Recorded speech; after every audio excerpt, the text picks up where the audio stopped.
Non.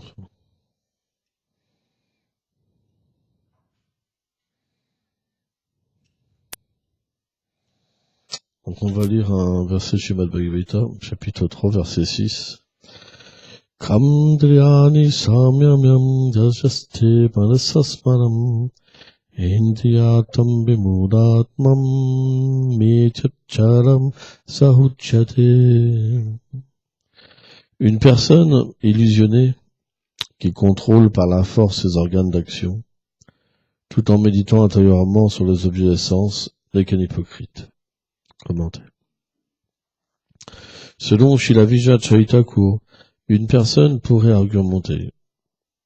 Il semble que comme l'hypocrite, certains sannyasis, donc les renonçants, sont vus avec les yeux fermés et dépourvus de mouvements corporels. En réponse, le Seigneur suprême dit, celui qui contrôle ses organes d'action, comme la parole et les mains, mais qui pense aux objets des sens, sous prétexte de méditer, est un hypocrite et un imposteur. Om Ganati Milandasya Ganam Jalam Shalakaya Shakshuru Meditam Jaina Tasme Shigola Venama Namam Vishnu Padaya Golanga Prestaya Rupini Shri Bhakti Vipudaya Bhebhate Namine Namam Vishnu Padaya Krishna Gola Prestaya Bhutale Shrimad Bhakti Pramodaya Purigo Swaminamine Namam Vishnu Padaya Krishna Prestaya Bhutale Shrimati Bhaktivedanta Swamiti Namine Namam Vishnu Padaya Krishna Prestaya Bhutale Shrimati Bhaktilachaka Shradevu Swamiti Namine Namam Vishnu Padaya Krishna Prestaya Bhutale Shrimati Bhaktivedanta Saraswati Namine. Ça, c'est le gros piège de la vie spirituelle. C'est de faire semblant. Faire semblant. C'est la nature de ce monde matériel. Faire apparaître quelque chose à l'extérieur de nous, mais à l'intérieur penser autrement. Hypocrisie.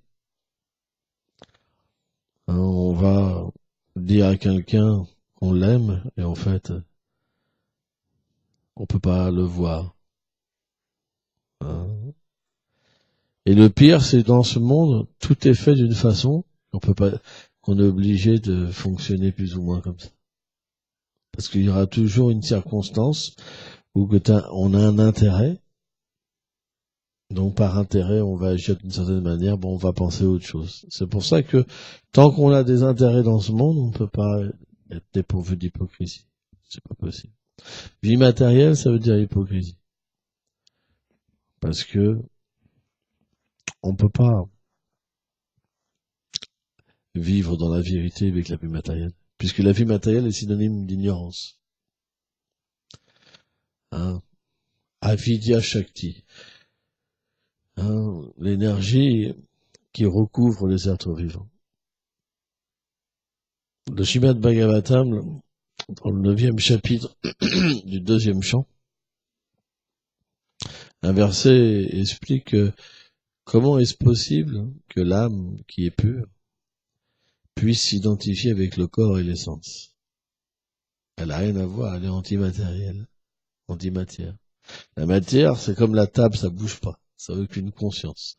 Et l'âme, elle a la conscience. Comment c'est possible qu'elle puisse oublier sa nature éternelle et courir, être ensorcelée par des choses qui n'ont rien à voir avec elle? C'est quand même mystique. Et le Srimad Bhagavatam explique que c'est l'énergie d'ignorance du Seigneur suprême. Alors pourquoi elle agit comme ça? C'est parce que chez Nishingadev, dans le 5e chant du Bhagavatam, il dit que mon divertissement, c'est de combler les désirs de tous les êtres.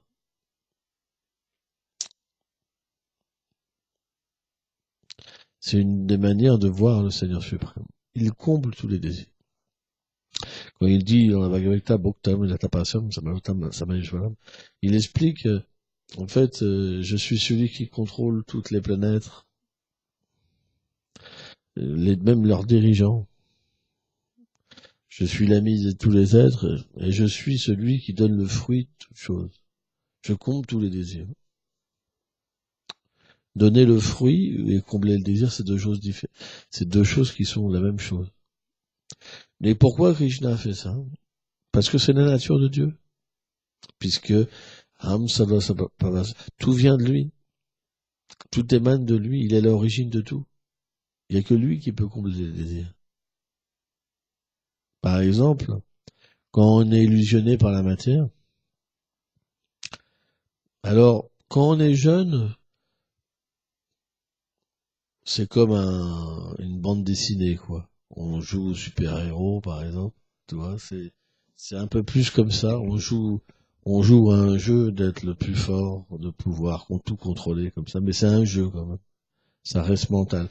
Mais quand on est grand, on a quand même une illusion qui est puissante. Parce qu'après, c'est plus forcément un jeu.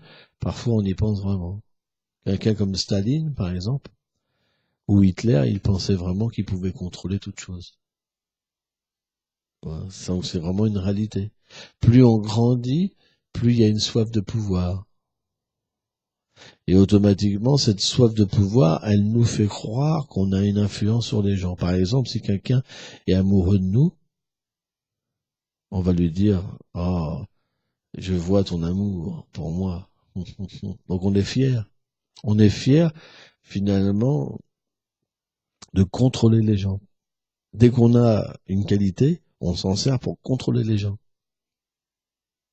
On est fier de contrôler les gens.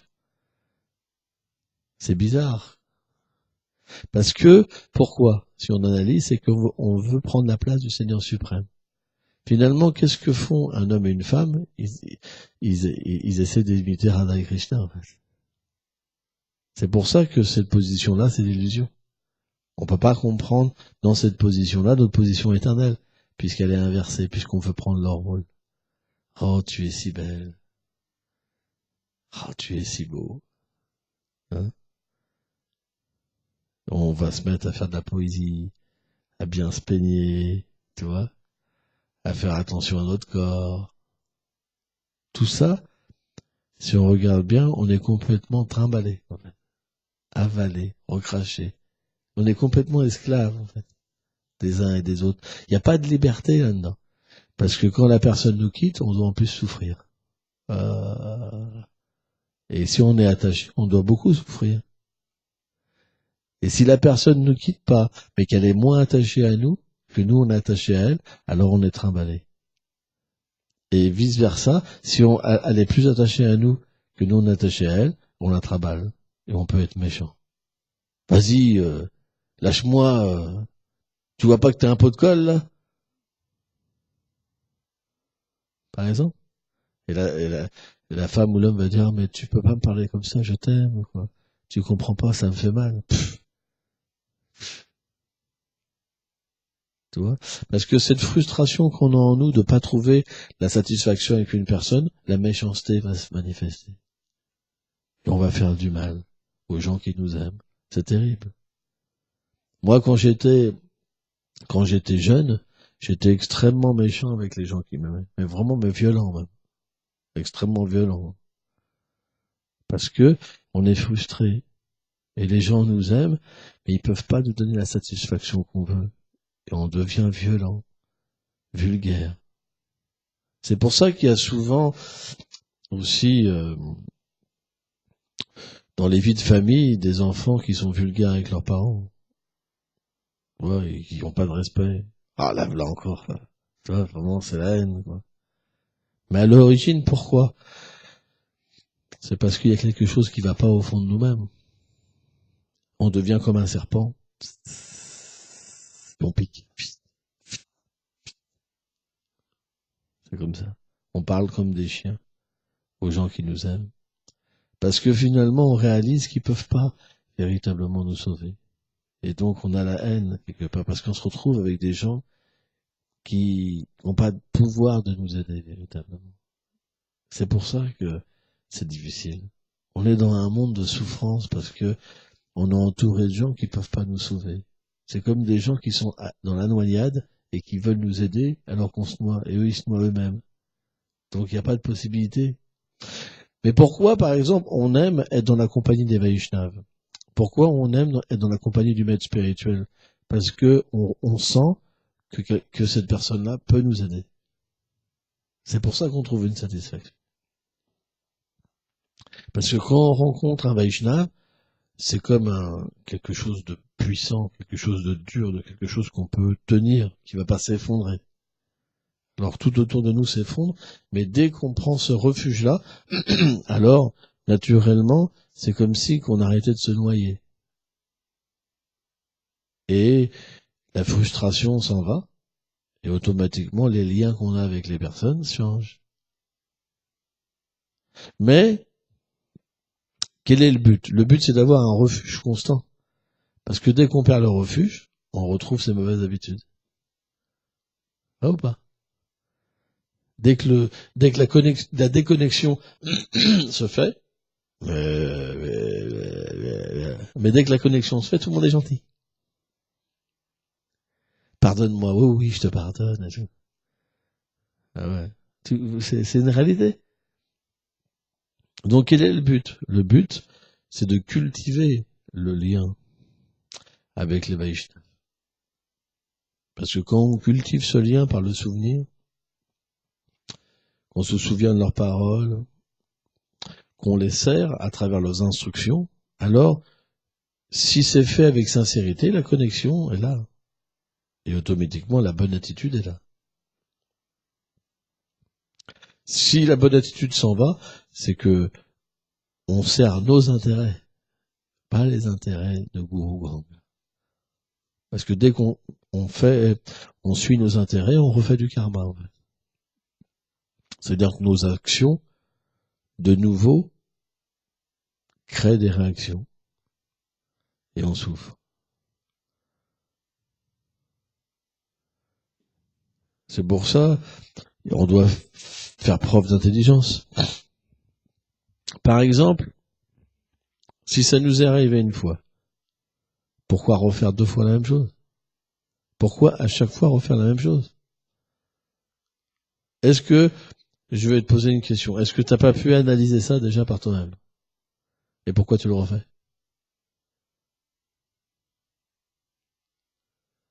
On appelle ça la maladie de l'indépendance. C'est parce que tu veux pas t'abandonner. Tu penses que tu vas être heureux indépendamment. Et pourtant tu souffres à chaque fois. Donc, ça veut dire quoi? T'es comme l'âne. Tu sais ce que c'est un âne? Alors, tu sais ce que c'est un âne? Un âne, c'est quelqu'un qu'on charge de lourds fardeaux, des responsabilités matérielles, l'indépendance. Je veux mon indépendance. Je veux tenir le monde sur moi. J'ai la possibilité d'aider le monde, de sauver le monde. Hein. Et comme récompense, l'âne, il travaille dur, il a une petite bouffée d'herbe devant, comme ça, puis il avance. C'est le tout petit goût matériel, la frustration. Tu sais. Mais autour, il y a des grands champs d'herbes vertes. Ouais. Mais il n'a pas l'intelligence de... il y a la petite bouffée d'herbe devant. Ça, c'est l'indépendance. C'est l'illusion. Le royaume du Seigneur suprême, il est partout présent. C'est une abondance, quelque chose de merveilleux, mais parce qu'on veut l'indépendance. Et on veut que tout passe par nous. Alors, on souffre. C'est terrible. Et ces petites bouffes d'herbe, c'est comme le résultat de nos actes passés. On n'aura pas plus. Et cette abondance-là, c'est comme la miséricorde de Guru, qui nous ouvre les portes à une autre vie. Mais pourtant, on n'est pas intéressé. On avance péniblement et on souffre. On sait que de la souffrance.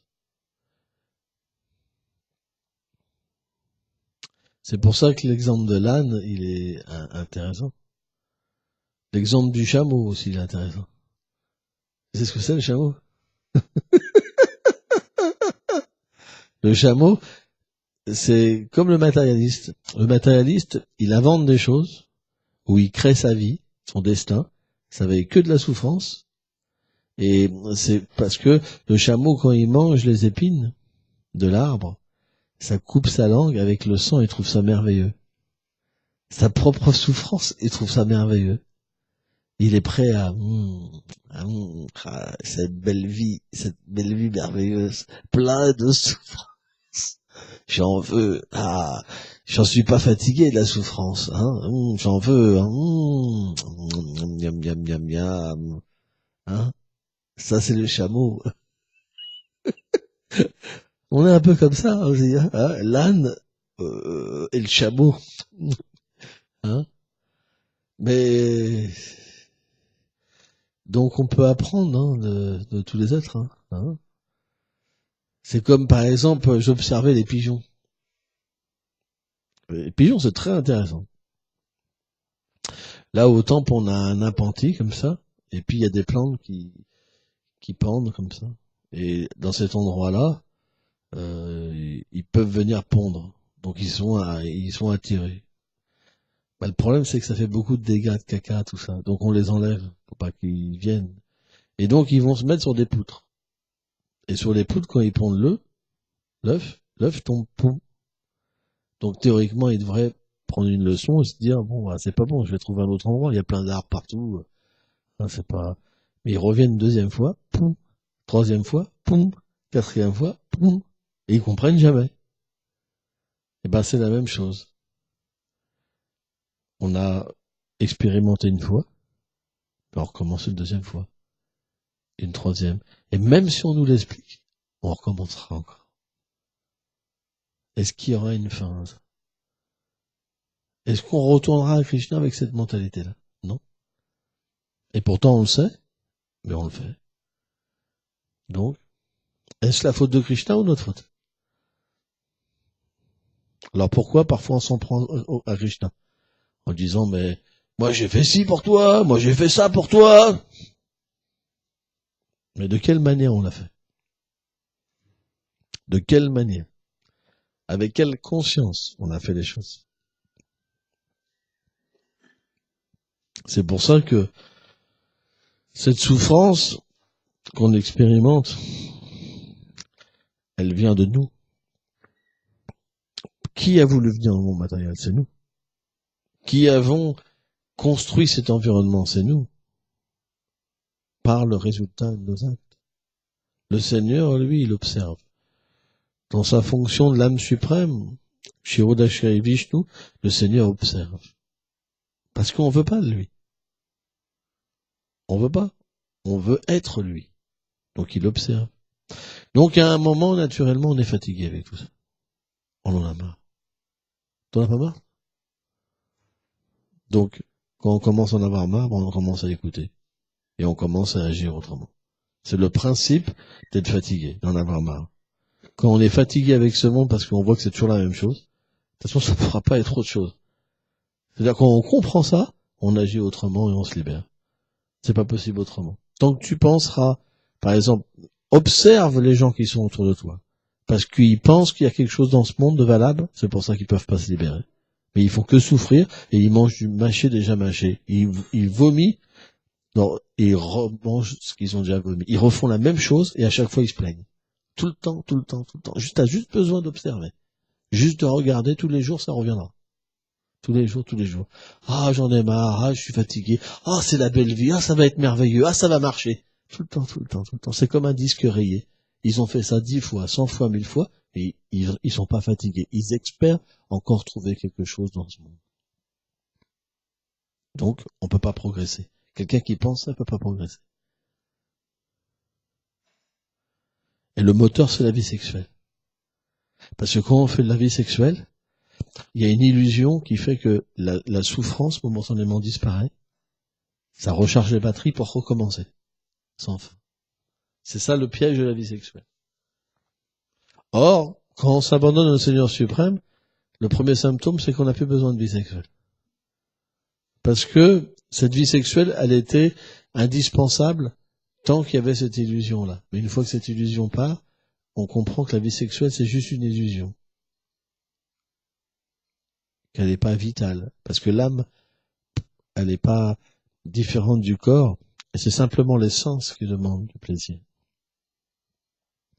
Donc, quand on commence naturellement à voir la nature de ce monde, alors on va renoncer au plaisir de ce monde pour se diriger vers un autre plaisir.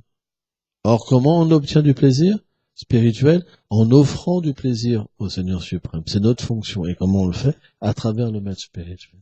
Le maître spirituel, c'est l'intermédiaire transparent. Et quand on suit ses instructions, naturellement, on devient satisfait. Alors bien sûr, on a parlé hier que si quelqu'un peut pas suivre une instruction, le but, c'est d'en parler avec le maître spirituel, parce que c'est là le problème. C'est là où on s'égare et c'est là qu'on rencontre des problèmes. Il n'y a pas de mal à parler. Hein. Et il faut savoir, comment dire, des fois, dialoguer, quelque chose qu'on peut pas faire, quelque chose qu'on ressent pas dans le cœur, c'est pas, voilà, c'est, chacun est différent et voilà, on doit pouvoir aussi en parler, c'est normal. Parce que le danger, c'est d'être en conflit, en fait. C'est de plus voir quelqu'un qui nous aide, mais c'est de voir quelqu'un qui est la cause de notre souffrance. Et j'ai connu, dans le passé, beaucoup de disciples qui avaient une fausse conception. Ça veut dire qu'ils se disaient, bon, le gourou a dit, je m'abandonne, il faut que je le fasse. C'est le but de ma vie. Puis finalement, ils n'y arrivaient pas, et ils sont plus là aujourd'hui. Donc, pour éviter ça, moi, je préfère dire aux gens, discute. Si tu peux pas faire, il faut discuter. Le principe d'un Vaishnav, c'est quelque chose de large, de souple, de flexible.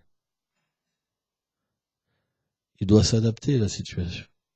S'il s'adapte pas, alors c'est la mort pour le disciple s'il peut pas suivre. Donc, le point, c'est qu'un Vaishnav, il est miséricordieux. Donc pourquoi il donnerait des instructions qui sont pas en accord avec la nature de l'être? Hein? C'est pour ça que on doit apprendre à discuter.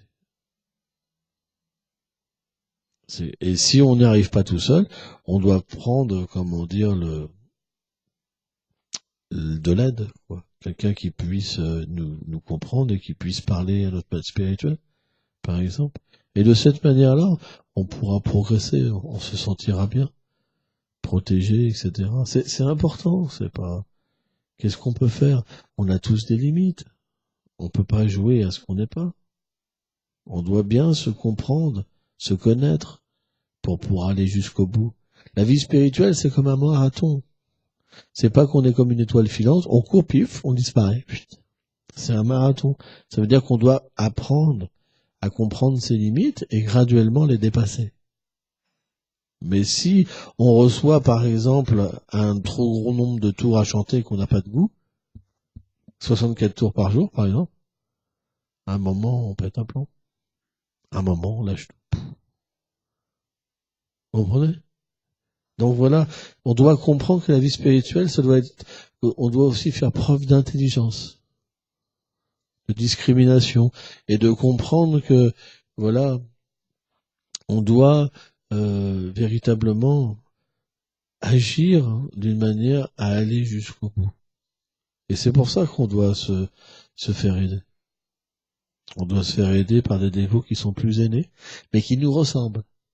Pas des dévots fanatiques, par exemple, si on n'est pas fanatique. Tu vois? Hein? Non, non. Tu dois suivre. Tu dois suivre, hein. T'es mort sans ça. Tu vas en enfer. Tu dois suivre, hein. Oui, oui, oui. Oh là là là là. C'est encore pire. On va se dire, mais j'ai pas de refuge. Personne me comprend. On va être malheureux. Mais si on trouve quelqu'un qui nous aide, mais qui comprend notre cœur, naturellement, on sera rassuré. Il y aura un espoir. C'est important. Hein? Voilà, voilà. Merci beaucoup.